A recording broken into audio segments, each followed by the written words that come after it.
January 1942. The North Atlantic is a cold, restless expanse of steel-gray water. Wind scours the waves into sharp ridges, and beneath the surface, unseen engines hum with patience. German U-boats move slowly through the darkness, their captains confident. The war at sea, they believe, is unfolding exactly as planned. In Berlin, naval intelligence officers study reports under harsh lights. Sinkings are tallied in chalk. Tonnage destroyed is circled in red. The numbers are promising. British convoys are thinning. American merchant ships, newly drawn into the war, burn just as easily. To many within the Kriegsmarine, the conclusion seems unavoidable. The enemy cannot replace what is being lost. Across the Atlantic, the picture looks different. In shipyards stretching from Maine to California, floodlights turn night into day.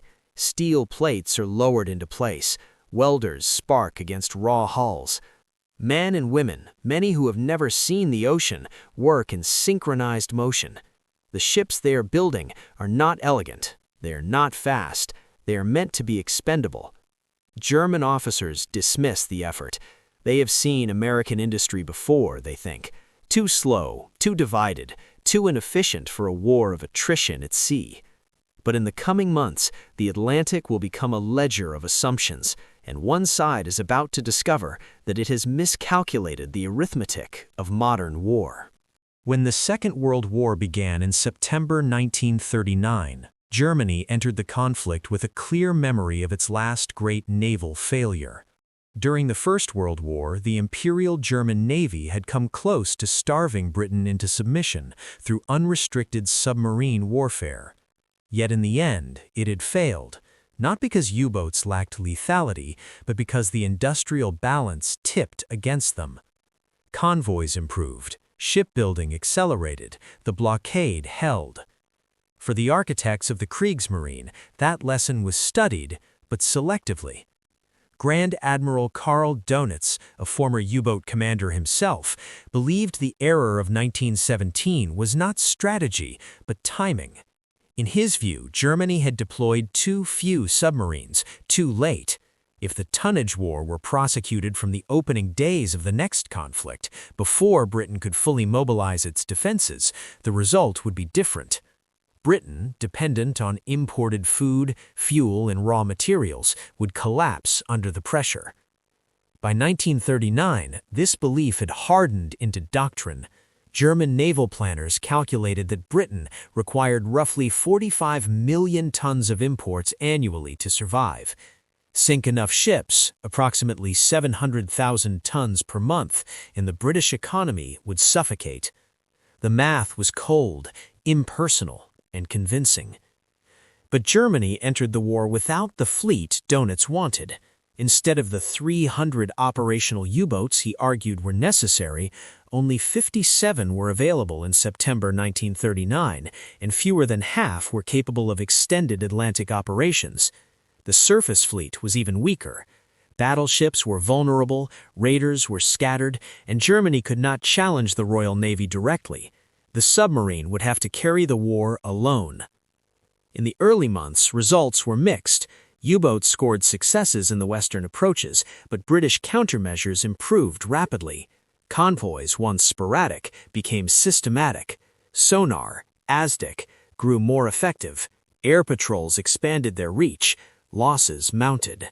By the end of 1941, Germany had lost 35 U-boats, high for a force already stretched thin. Then the strategic landscape shifted. On December 7, 1941, Japan attacked Pearl Harbor. 4 days later, Adolf Hitler declared war on the United States. For Dönitz, this was an unexpected opportunity. The American coastline was vast, poorly defended, and unprepared for submarine warfare. U.S. merchant shipping moved independently, lights burning at night, silhouetted against coastal cities. To German commanders, it looked like the Atlantic in 1917 all over again. Operation Paukenschlag, Drumbeat, was launched in January 1942. U-boats moved into American waters with devastating effect. Tankers exploded within sight of shore. Wreckage washed onto beaches, sinking soared. In the first 6 months of 1942, over 3 million tons of Allied shipping were destroyed, the majority by submarines. German confidence surged. Within the Kriegsmarine and the wider German High Command, assumptions about the United States solidified quickly. America, they believed, was rich but inefficient. Industrial capacity existed on paper, but mobilization would take years. Labor was inexperienced, management fragmented.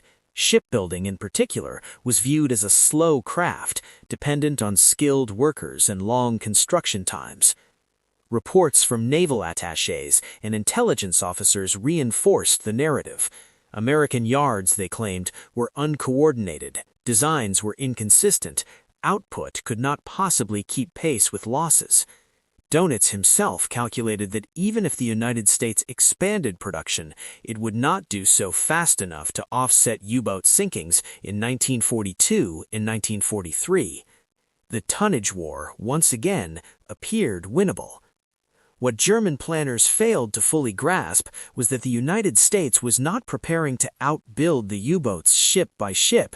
It was preparing to change the nature of shipbuilding itself, and the conditions that allowed this transformation had been forming quietly, long before the first torpedoes struck an American hull.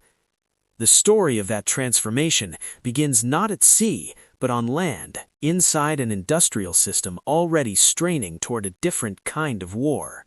Long before American merchant ships began burning off Cape Hatteras, the United States had been wrestling with a contradiction.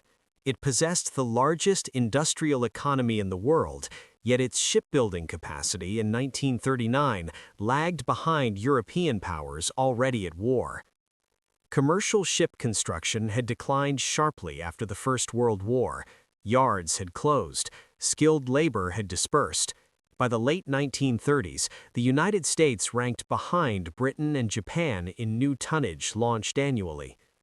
American neutrality laws, public isolationism, and budget constraints had all played a role. There was little appetite for large merchant fleets in peacetime, and even less for standardized designs. Shipbuilders favored custom vessels, tailored, complex, slow to produce. Each ship was treated as a singular project, not a repeatable unit. The outbreak of war in Europe changed that calculus almost overnight. By 1940, Britain was fighting for survival. Losses in the Atlantic were mounting, and British yards were operating at full capacity simply to keep pace. Prime Minister Winston Churchill turned to the United States with urgency. Britain did not just need weapons, it needed ships, cargo ships, by the hundreds. Franklin D. Roosevelt understood the stakes. While the United States remained officially neutral, the administration recognized that Britain's defeat would fundamentally alter the global balance of power. In September 1940, the Destroyers for Bases Agreement marked an early step toward material support. But it was not enough. What Britain needed was a sustained flow of goods across an ocean increasingly dominated by German submarines. The answer lay in an old idea, revived under new conditions. In 1940, the British proposed a simple cargo ship design based on the Sunderland tramp steamer. It was slow, utilitarian, and robust. The Americans adapted it further, stripping away non-essential features.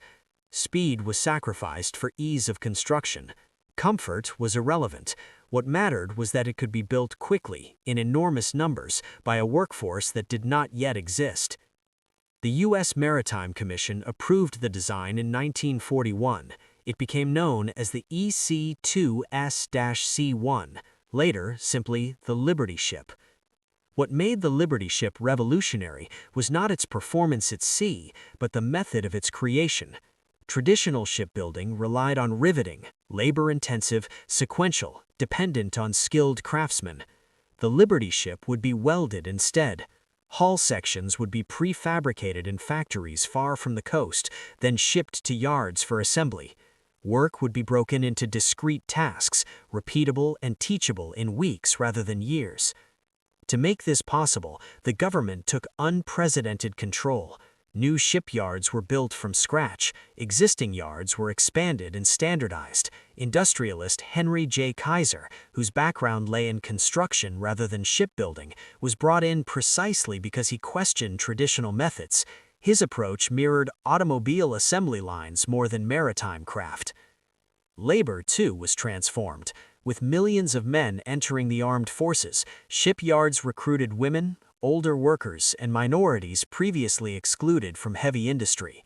Training programs compressed skills into narrow specialties.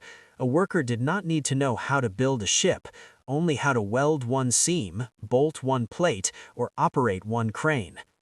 By the time the United States entered the war in December 1941, the system was already in motion. Keels were being laid at a pace no European observer believed sustainable. In September 1941, the first Liberty ship, SS Patrick Henry, was launched after just 244 days of construction.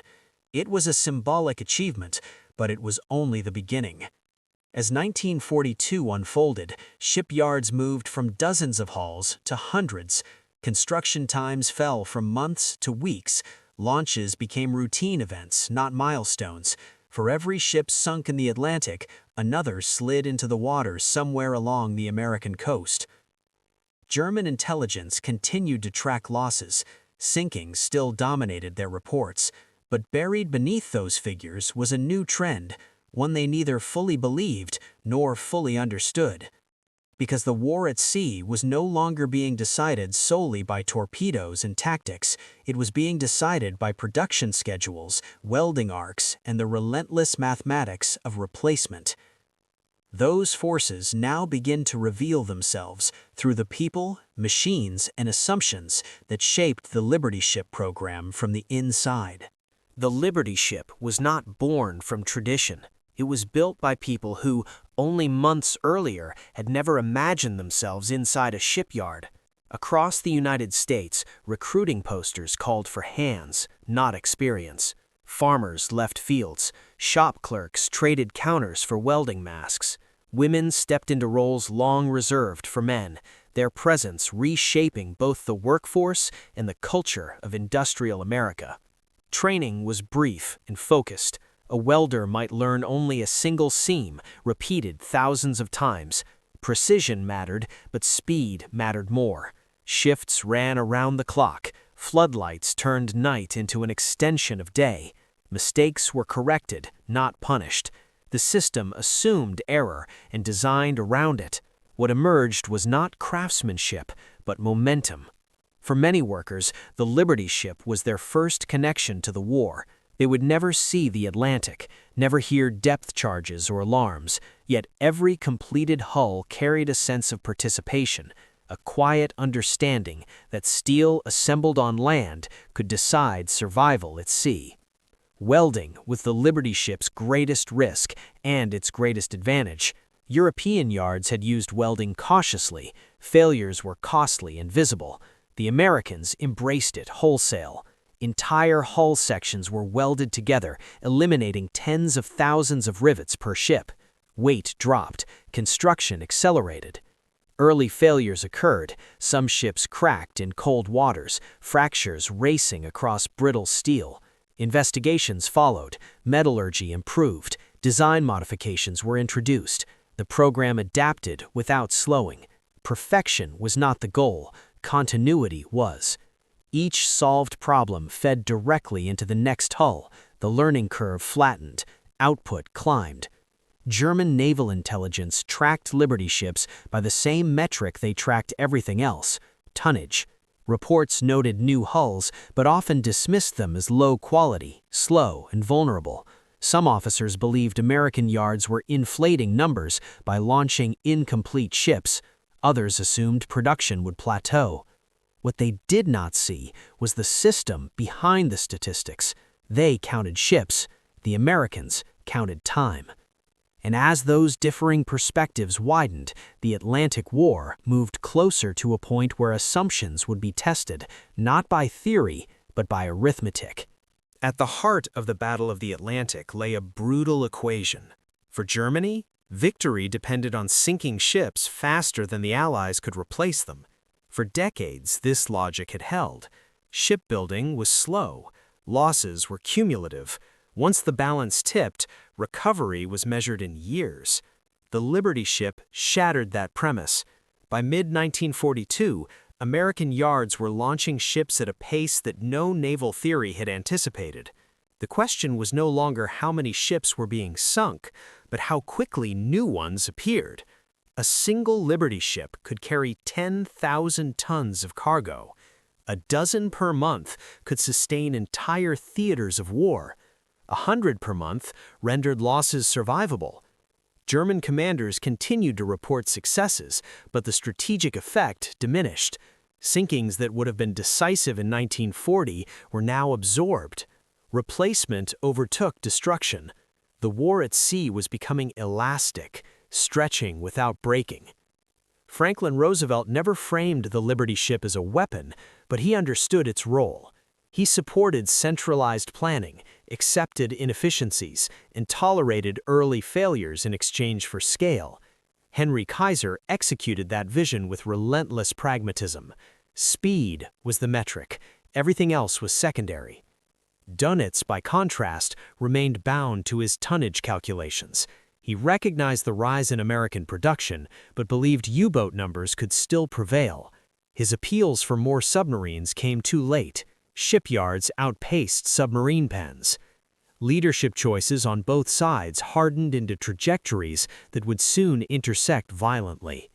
For Allied sailors, the sight of new hulls mattered. It meant convoys continued. It meant cargo would arrive. For German crews, the opposite occurred. Sinkings no longer produced strategic results. Patrols grew longer. Losses increased. Confidence eroded quietly. The Liberty ship was never meant to inspire fear, yet by late 1942, it had begun to exert pressure of a different kind, one that did not explode or burn, but accumulated steadily, reshaping expectations on both sides of the ocean.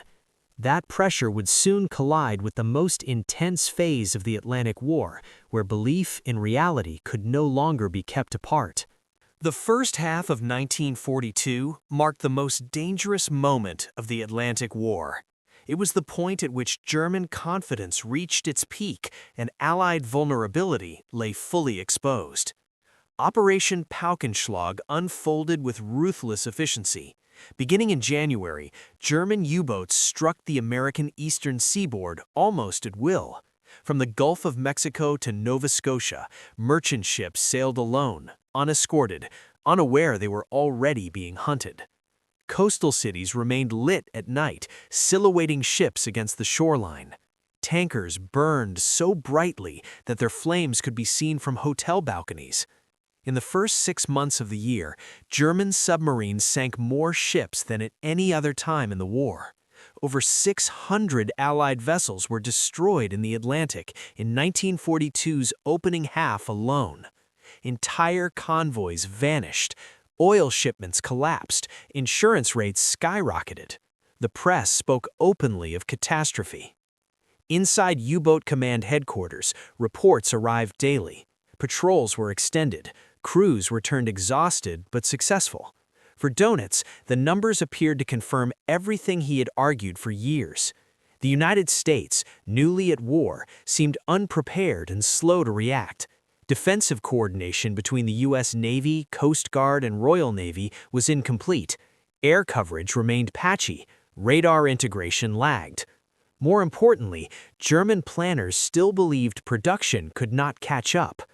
Even as intelligence hinted at rising American output, many officers assumed it was temporary, a surge that would collapse under strain. They pointed to steel shortages, labor disputes, and technical failures. Liberty ships, they argued, were crude, fragile, and slow, easy targets. But beneath the surface of these successes, a counterforce was accelerating. In American shipyards, 1942 became a year of transformation. Construction times fell dramatically. What had taken 200 days now took 100, then 70. Prefabrication matured. Supply chains synchronized. Bottlenecks disappeared. Entire hulls were assembled in weeks. Launches became routine, sometimes multiple in a single day, from the same yard. By summer, Liberty ships were being launched faster than U-boats could sink them. At first, the effect was subtle. Losses still exceeded deliveries in some months, but the trend was unmistakable. The curve was bending. Each month, the margin narrowed. The arithmetic of the tonnage war was shifting from German advantage to equilibrium. Dönitz noticed. In private correspondence, he warned that if U-boat production did not increase rapidly, the opportunity might be lost. He pressed for more submarines, more crews, more resources. But German industry, under strain from air raids and competing priorities, could not respond at the same pace. Meanwhile, Allied countermeasures were improving. Convoy systems expanded along the American coast, air patrols pushed farther out to sea, escort carriers entered service, radar and sonar integration improved steadily. Sinkings continued, but U-boat losses rose with them. By late 1942, the Atlantic War stood at a knife's edge.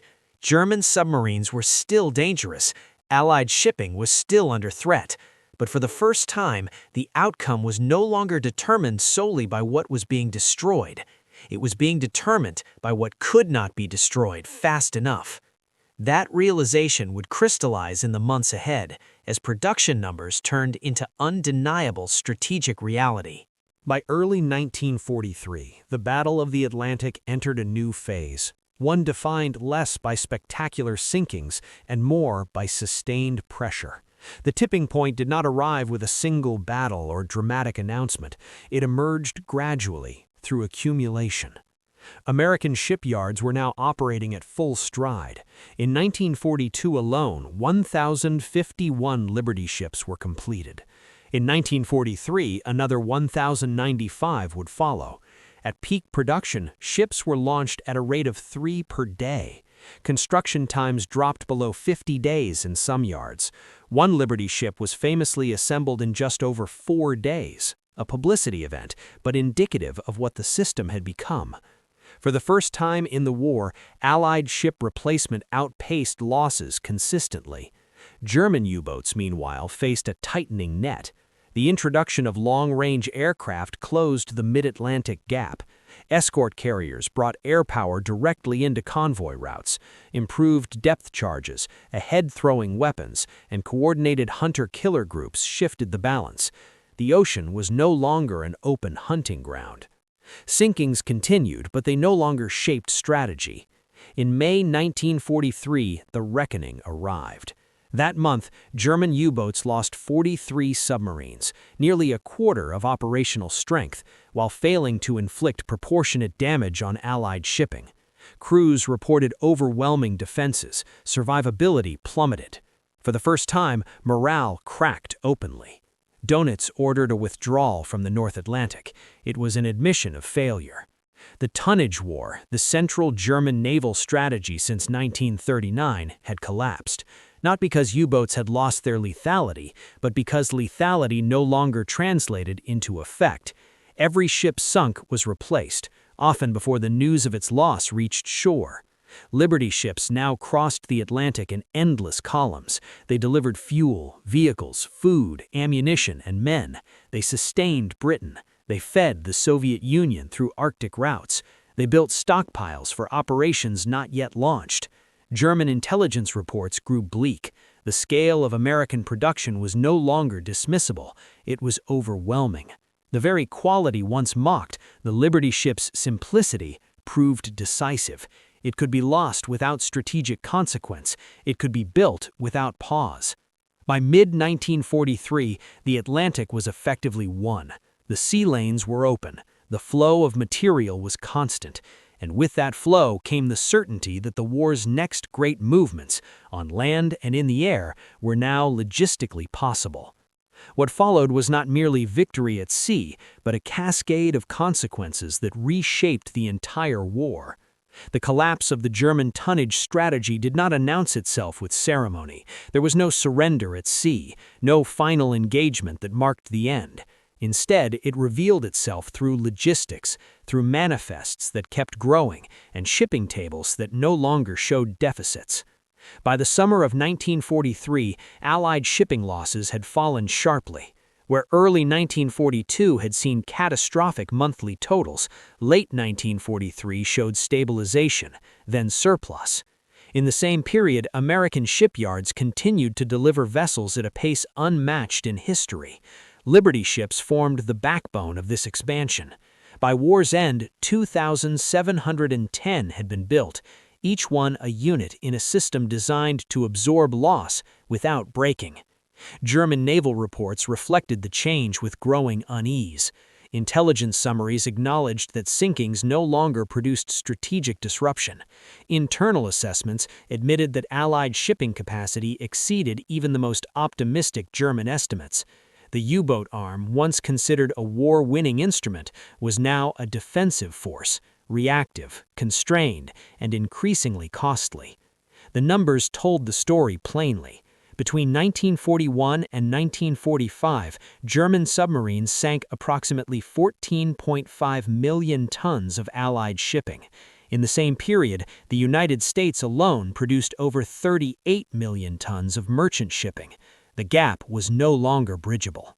For Allied planners, the implications were immediate. With shipping assured, operations previously considered impossible became feasible. Large-scale troop movements could be scheduled without fear of interruption. Equipment could be stockpiled months in advance. Redundancy replaced improvisation. The Liberty ship did not carry glamour. It carried consistency. In Britain, the threat of starvation faded. Rationing remained, but collapse was no longer a concern. In the Soviet Union, American cargo, trucks, locomotives, food arrived in quantities that transformed operational mobility. In North Africa and the Mediterranean, sustained supply enabled offensive operations rather than temporary thrusts. German leadership recognized the broader danger. Without control of the Atlantic, Germany could not prevent the concentration of overwhelming force in Western Europe. The invasion they feared was no longer hypothetical. It was being prepared openly, ship by ship. The Liberty ship, once dismissed as crude, had become invisible through ubiquity. Its very presence was a signal that the war's tempo now belonged to the Allies. And as production continued without interruption, the consequences of that shift began to ripple outward, beyond the Atlantic, beyond shipping, and into the final phase of the war itself.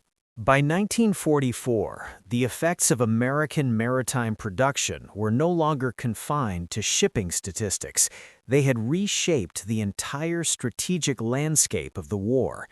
The buildup for Operation Overlord, the invasion of Normandy, depended on uninterrupted transatlantic flow. Millions of tons of equipment, fuel, rations, and ammunition crossed the ocean months before the first landing craft touched French sand. Liberty ships delivered much of it quietly, without distinction, unloading cargo that would never again be counted as tonnage but as momentum. In the Pacific, similar patterns emerged. Though Liberty ships were not frontline transports in amphibious assaults, they sustained the long supply lines that allowed island campaigns to continue without pause. Warehouses filled faster than they emptied. Repair depots remained stocked.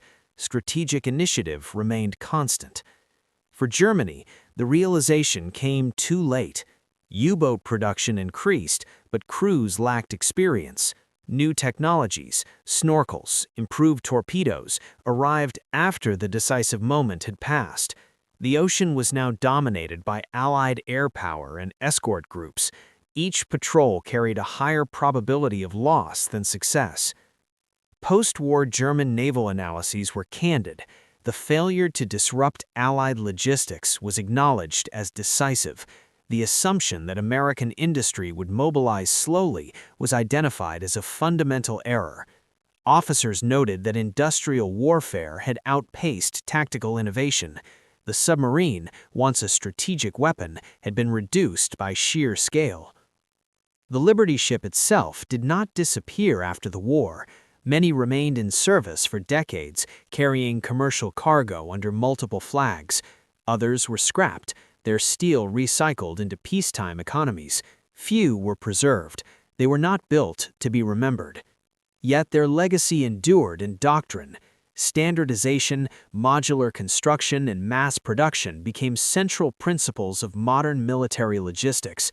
The war had demonstrated that battles could be won, or lost, far from the front, in places where steel was cut and schedules were kept.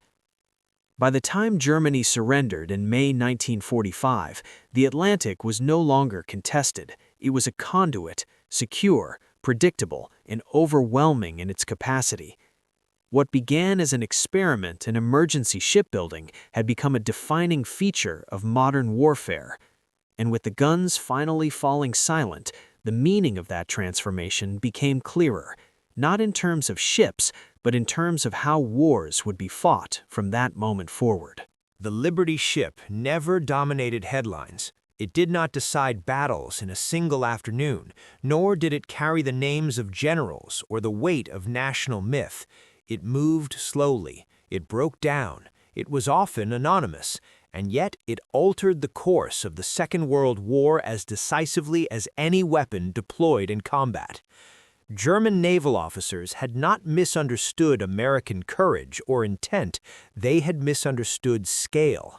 They measured power in hulls sunk, in torpedoes fired, in patrols completed. They believed war at sea remained a contest of destruction. What they failed to see was that it had become a contest of endurance. American industry did not seek perfection, it sought continuity. The Liberty ship embodied that philosophy, standardized, replaceable, sufficient. It accepted loss as inevitable and rendered it strategically irrelevant.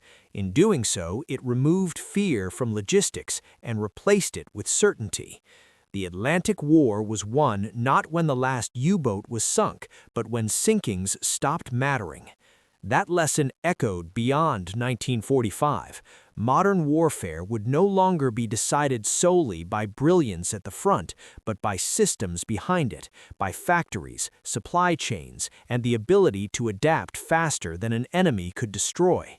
Technology would matter, but organization would matter more.